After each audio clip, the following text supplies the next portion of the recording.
After the Duke divorced her, Louisa Vane walked out of Lark Hollow Hall without a single word of farewell, and it was that silence, more than the papers on his desk, that would undo him. She did not slam the door. She did not weep where the servants could see.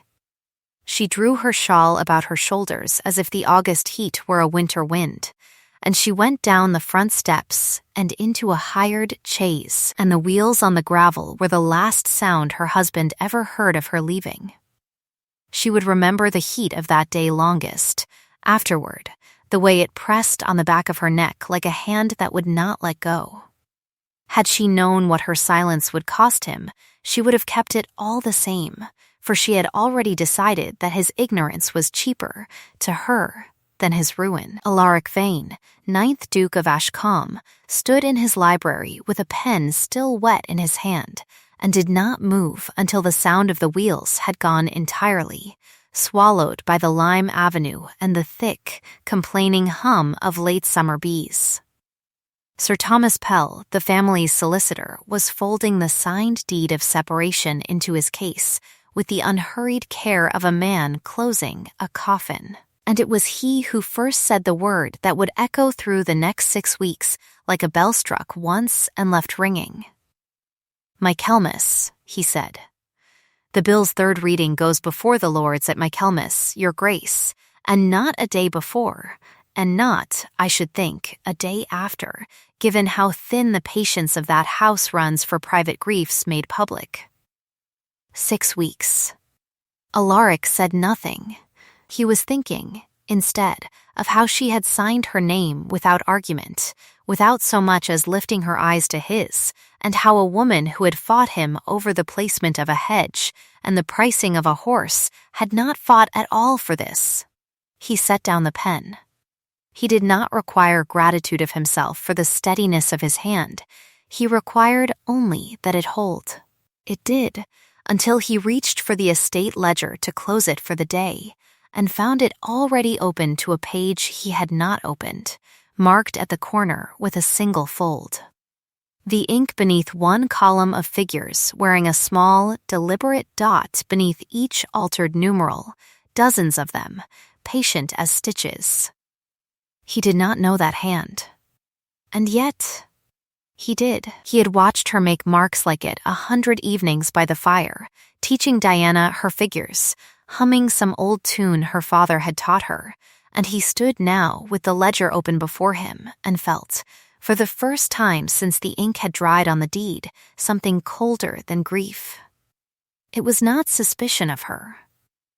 It was the sudden, sick understanding that he had signed away a woman who had left him a message in the one language she trusted him to read, and that he had been too busy losing her to notice she had spoken at all. 6 weeks, Sir Thomas had said. Alaric closed the ledger and opened it again and did not close it a second time.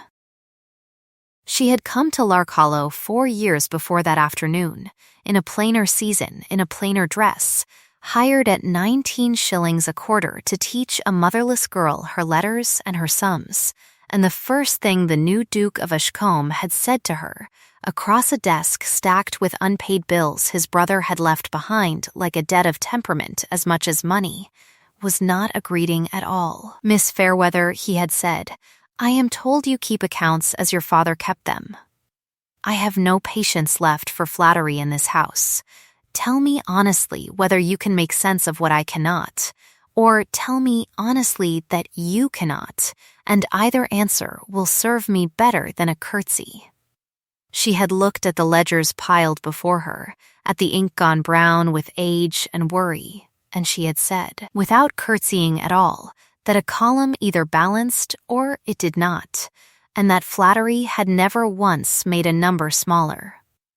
Something in his face had moved then, some plate of grief shifting a fraction beneath the surface, and he had said, I do not require your gratitude, Miss Fairweather. I require your honesty. She had given it to him for 4 years, in ink and in argument, in the small daily proofs of a marriage neither of them had planned to want. Her father, Josiah Fairweather, had been parish clerk in a village too small for its own coach stop, a meticulous man who had taught his only daughter to read a ledger the way other fathers taught daughters to read music, by ear and by patience, until she could find an altered figure the way a bird finds a worm in turned soil, by the smell of the disturbed ground. He had taught her, too, the clerks tell, a private mark, a dot beneath a numeral that had been changed, a hairline slashed through a letter corrected in haste, so that if ever a page were tampered with after her hand had passed over it, she would know, and know precisely where. It had seemed, when he taught her, a game for a rainy schoolroom. It had not seemed until Larcalo, a thing that might someday matter more than her own name. Mrs. Trilby, the housekeeper, had watched the new companion arrive with her trunk roped shut with string rather than leather, and had said to the scullery girl within Louisa's hearing, "Well, she's poor as a church mouse and plain as a Tuesday, and I dare say she'll last a fortnight before her ladyship finds a reason to send her off." Louisa had lasted 4 years. Mrs. Trilby, in time, became the nearest thing to a mother the house had left in it, blunt as a poker and twice as warm once the fire caught. And it was she who said, more than once, that keys to a house are the truest ledger of who is trusted in it, and that she had never yet handed her ring of keys to anyone who did not deserve the weight of it. She had handed them to Louisa within the first winter. That, more than any vow spoken later in a cold chapel, was the real beginning of the marriage, though neither of the principals understood it as such until long after the fact. Lady Seraphina Vane, dowager, widow of the Duke's late uncle, Lord Reginald, managed the household accounts and Diana's trust with a gentleness that unsettled Louisa long before she could have said why. She never raised her voice. She had never needed to. She wore black bombazine 3 years after her mourning might decently have ended, and she touched the jet brooch at her throat when she was displeased, the way another woman might have touched a blade. "My dear Miss Fairweather," she had said, in that first winter when Louisa had asked, mildly, why the tenant relief accounts showed a deficit against the previous quarter's ledger, "I have managed this family's affairs since before you were out of the schoolroom, and I find that gratitude travels better than curiosity in a house such as this." It was said with a smile. It was, Louisa understood only later, the softest threat she would ever receive, and therefore the one she ought to have feared most. The wider world, once the marriage was made and the companion became a duchess, reacted as such worlds always do, with wagers laid at the club on how long a clerk's daughter would last among people who dined off silver she could not have priced, with callers who came to look rather than to visit, with a particular glittering coldness from Miss Constance Ray, daughter of Sir Godfrey Ray, who had been given every reason by Lady Seraphina to expect the Duke's hand herself, and who now sat in Louisa's drawing room sipping tea as though the cup itself had personally offended her. "You manage the trust accounts now, I collect," Constance had said once, watching Louisa's ink-stained fingers with open distaste. "How very useful you must be." Louisa had not risen to it. She had only said that usefulness was a poor sort of virtue to mock in a house that had needed it badly before she came, and Constance's mouth had thinned into something that was not quite a smile and not quite a retreat. It was in that same season that Louisa found the first small thing amiss, a column in Diana's trust ledger that would not balance by £4, 6 shillings. A sum too small to trouble a magistrate and too precise to be an honest error. She had marked it in her father's tell and said nothing to anyone, filing it away the way her father had taught her to file every question that did not yet have an answer worth its asking. The intimacy between the Duke and his new Duchess, when it came came the way Mrs. Trilby had always said the best things in that house arrived, quietly, over work, without anyone announcing that anything had changed. They kept the estate accounts together on wet evenings when the roads were too poor for calling, Alaric squinting at figures with the particular scowl of a man who distrusted his own arithmetic, Louisa correcting him without once making him feel small for needing it. "Your uncle's steward kept these books the way a magpie keeps a nest," she told him once, "everything shining and nothing sorted." And Alaric had laughed, actually laughed, a short, startled bark of a sound that seemed to surprise him more than her, and Mrs. Trilby, passing the door with a tray, had stopped dead in the corridor and gone very still, because she had not heard that sound in the house since before the old Duke's funeral. It became, without either of them naming it so, a thing Louisa watched for and privately counted, the way a woman might count the days of a fever breaking.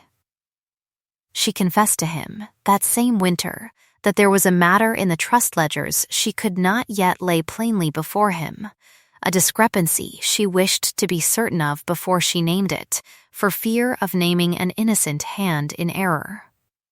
Alaric had not pressed her. He had only said, "And I do not require your certainty proved to me before its time, Louisa. I require that you tell me when you have it." It was, she thought later, the truest vow either of them made in that house, truer than the one spoken before a clergyman, because it asked nothing of her but honesty on her own schedule. She meant to keep it. She meant to bring him the £4 6 and the dot beneath the altered figure, and let him decide what to do with his aunt's gentle hand on the ledgers. She had not yet done so when the letter arrived that made the question moot, and worse than moot, dangerous. The letter came in June, delivered not to Louisa but to Alaric, unsigned, purporting to be a note in Louisa's own hand arranging a private meeting with a Mr. Ferris at an inn 2 villages distant, warm in its language, in a way that made Alaric's stomach turn over before his mind had finished reading it. He did not show it to her at once. He carried it in his coat for 3 days like a stone, and it was Lady Seraphina who found him with it, who touched her brooch and said in the gentlest voice in the room that she had feared something of the kind for some time, that a woman raised so plainly could hardly be blamed for finding a duke's fortune a heavier burden than his affection, that she herself had seen a Mr. Josiah Hale, a clerk lately taken on to help with the estate correspondence, carrying letters to the receiving house that were not, she thought, entirely in the way of business. "I tell you this only because I love this family," Seraphina said, "and because I would rather you hear it gently, from me, than cruelly, from the county." Alaric confronted Louisa with the letter in the library, the same room where 6 weeks later he would sign the papers that ended it. He did not shout. He set the letter on the desk between them and said only, "Tell me this is not your hand, and I will believe you before I believe the ink." Louisa looked at the letter for a long moment. She recognized, with a cold and separate part of her mind, the very loops and crossings her father had taught her to make, copied with a skill that frightened her more than the accusation itself, because it meant whoever had done this had studied her correspondence closely enough to steal it whole. She thought of the trust ledger, of the £4 6, of what would happen if she said plainly, "This is forged," and demanded the county magistrate examine the trust accounts alongside it. She thought of Diana, 17 years old, whose signature Louisa had once seen appended, half-formed and trusting, to a blank sheet Seraphina had asked her to sign against some future need, and of what Seraphina might make of that signature, if pressed. She said, at last, "Only, I cannot yet tell you what you wish to hear." It was not a confession. Alaric heard it as one. That was the trap closing. Though neither of them named it so at the time, the very quality in her that he had married, her refusal to speak before she was certain, became in that hour the evidence that hanged her. The weeks that followed were fallout of the quietest, most devastating kind, all withheld words and closed doors. Alaric moving through the house like a man carrying a wound he refused to let anyone dress. Sir Thomas Pell, called in to draw the separation, sat with Louisa alone one evening, and, not unkindly, said what he had clearly been asked to say. "Your Grace, forgive me, madam, I ought not yet call you so. Given the circumstances, there need be no scandal in this, if you are sensible. A sum has been mentioned. Enough to see you comfortably settled, quietly, without the necessity of the county learning more than it must. You need only sign, and go and say nothing further." Louisa had looked at him with an expression Sir Thomas would describe to his wife that night as the stillness of a woman refusing a blow without letting her face report the cost of it. "I do not want his money," she said. "I have never wanted his money. If I sign, it will be because I choose to go, not because I have been bought to." Sir Thomas had not known what to make of a woman who refused a settlement offered in earnest kindness, and said as much, and Louisa had only asked him to strike the sum from the deed entirely, which, bewildered, he did. It cost her a comfort she badly needed and could ill afford to refuse, and she refused it all the same, because to take his money would have been, in the ledger she kept in her own heart, a debt she was not willing to owe a family she meant to protect rather than profit from. It was the last week of that season that Seraphina came to her directly, without Alaric present, touching her brooch, speaking in the softest voice Louisa had ever heard her use. "My dear," she said, "I have always admired your economy of feeling. It would be a pity if Diana's name were drawn into whatever the magistrate might make of a full inquiry into these letters. A girl's reputation is such a fragile account, is it not? So easily overdrawn and never quite made whole again. I should hate for her signature to be found on papers she does not fully understand the nature of." Louisa understood, in that moment, precisely what ledger was being balanced and against whose name, and she said nothing further to anyone about the £4 6 or the dot beneath the altered figure, or the letter's stolen loops. She let the separation proceed unopposed, not from guilt, but from arithmetic. Diana's safety weighed against her own name, and the sum was not close. The darkest turn came on the very morning of her departure, when Alaric, unable to sleep, had gone down before dawn to find Diana already awake in the breakfast room, pale, twisting a lavender ribbon between her fingers until it frayed. "Louisa is leaving today," Diana said, "and I do not understand why she will not fight it, Alaric. She is the only person in this house who ever asked me what I thought before telling me what to think." Alaric had no answer for her. He had, by then, begun to notice things he had not let himself notice, while the letter sat like a stone in his coat, the way Louisa flinched, almost imperceptibly, whenever Seraphina entered a room, the way the trust ledger, when he finally thought to examine it properly, showed a hand beneath the surface hand, alterations layered like sediment going back years, each one small enough to escape notice, all of them together amounting to a sum that made his mouth go dry. He said nothing of this to Diana. He went instead to his study, where Sir Thomas waited with the deed for signing, and he signed it, because Louisa herself, when he asked her one final time whether there was anything she wished to say before the ink dried, had only looked at him and said no, and squared the papers on the desk, corner to corner, with the small, precise gesture he had watched her make over 100 ledgers. A gesture that meant, he would understand only later, that she was holding herself together by main force. She left an hour after the ink dried. She left the estate ledger open on his desk, marked at the corner. the dots beneath the altered figures patient as stitches, a message in the one language she had ever fully trusted him to read, and she had trusted, in the end, not his belief in her innocence, but his competence to eventually find the proof of it himself, without her having to spend Diana's safety to hand it to him directly. Alaric did not understand this until the wheels of her chaise were long gone down the lime avenue, and by then, the darkest question of all sat unanswered on his desk in her own father's cipher.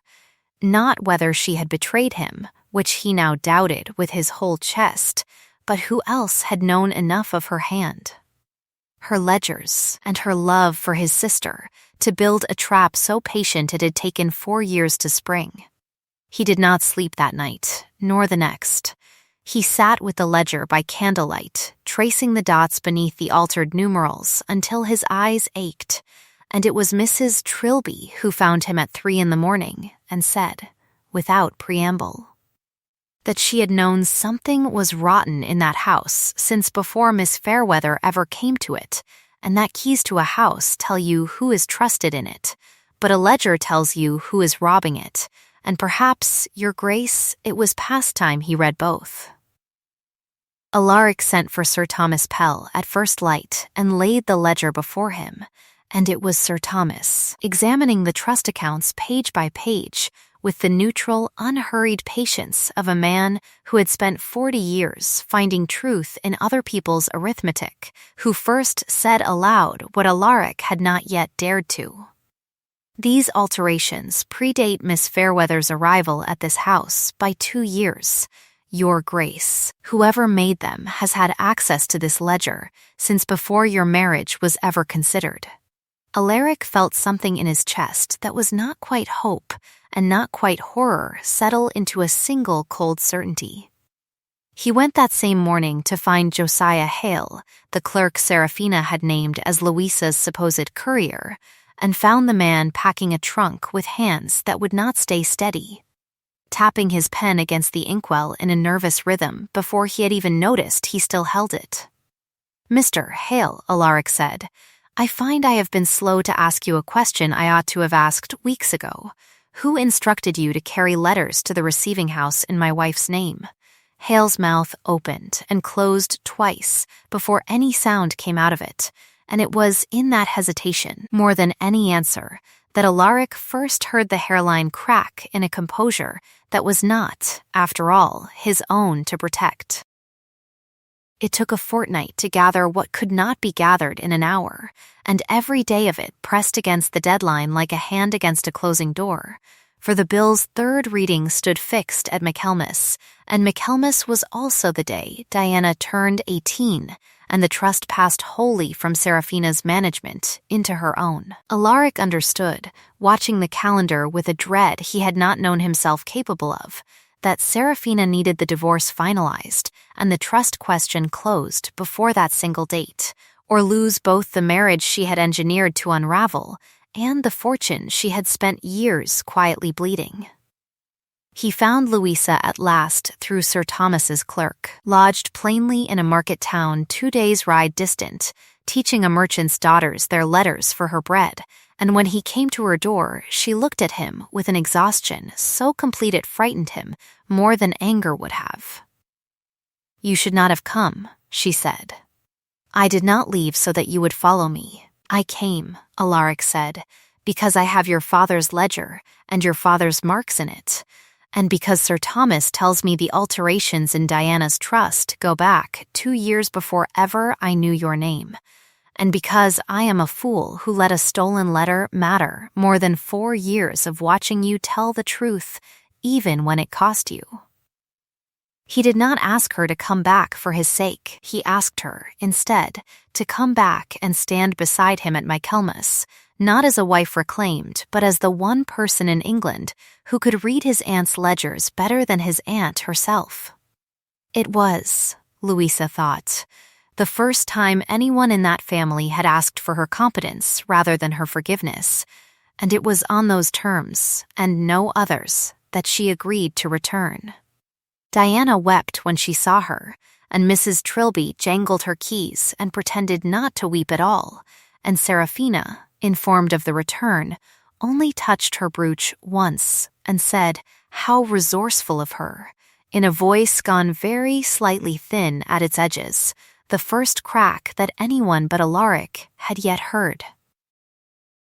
The reckoning was held at Larkhollow 3 days before Michaelmas, in the long room where the family had always settled its formal business, before Sir Thomas Pell as trustee, before Diana, before Mrs. Trilby standing at the door with her keys silent for once in her hand, before Constance Ray, who had come uninvited and stayed when no one asked her to leave, and before Josiah Hale, brought by a constable's escort and seated apart from the rest with the particular pallor of a man who has run out of places to run to. Louisa laid the estate ledger on the table and turned it to the marked page, and beside it laid the forged letter, and asked Sir Thomas to hold both to the window light. "You will see," she said, "that the letter's paper carries a maker's mark dated to last year's stock. Though the letter itself claims a date 2 winters past, no papermaker sells tomorrow's stock into yesterday's post." Sir Thomas held the sheet to the light for a long, silent moment, and then read the watermark aloud, and the room went very still.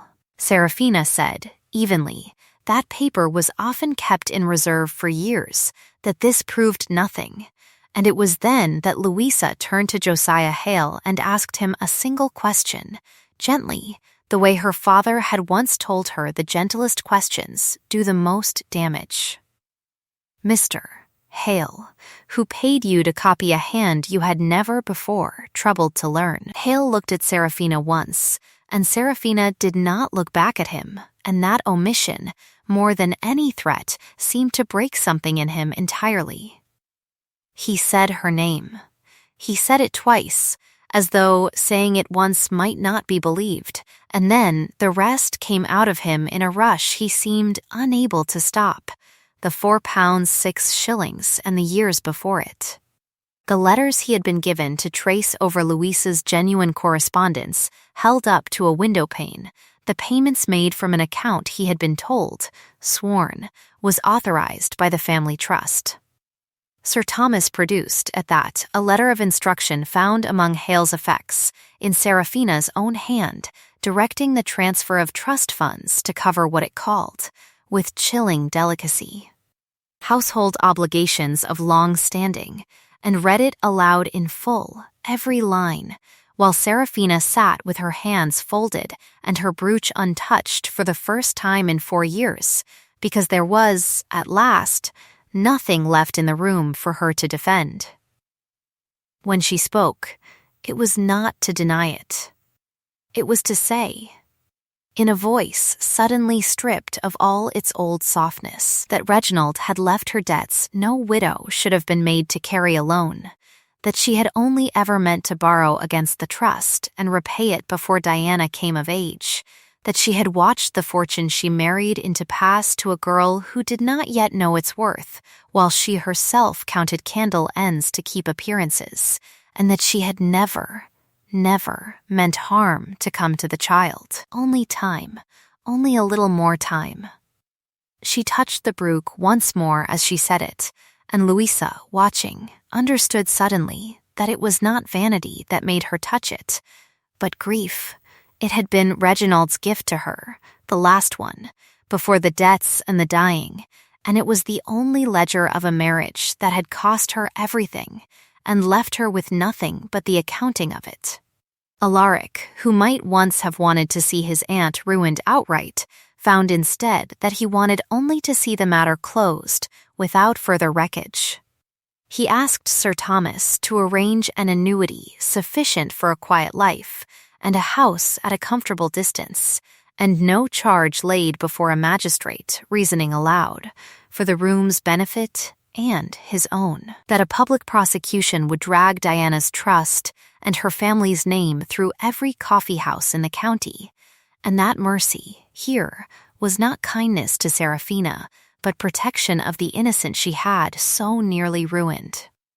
Serafina wept then, once, briefly, and did not thank him, and left the room on Mrs. Trilby's arm with a dignity that was, Louisa thought, the saddest thing she had witnessed in 4 years in that house. Constance Ray, who had sat through all of it with her gloved hands very still, rose before she left and said to Louisa, quietly, that she had come meaning to see a clerk's daughter humbled and had instead seen the truest lady in the county, and that she was sorry, and meant it, and would say so to anyone who asked. It was, for a woman who had never once softened before, as full a recanting as the room was likely to get, and Louisa took it for what it was. Alaric found Louisa afterward in the estate office, squaring the ledgers corner to corner, though there was no longer any need of tidiness, only of hands that needed something to do. He did not begin with an apology, though he owed her a great many. He said, instead, "I do not require your innocence proved to me any longer, Louisa. I proved it to myself, too late, and I am sorry for every day it took me. I require, if you will still have it, that you come home, not because the deed is undone, not because Diana needs a teacher, not because the county needs a duchess who can read a ledger, though God knows this house does, but because I would rather spend the rest of my life owing you an apology I can never fully pay than spend one more day without you in the room where I keep my accounts." Louisa looked at him for a long moment, the way she had once looked at a letter written in her own stolen hand, searching for the tell beneath the surface. "Your father used to say," she said at last, "that every column balances in the end if you have patience for the last entry. I did not think I would live to see this one balance at all." "Marry me again, then," Alaric said, "not because the bill was withdrawn, not because it will silence anyone, not because you are owed it, but because you wish it."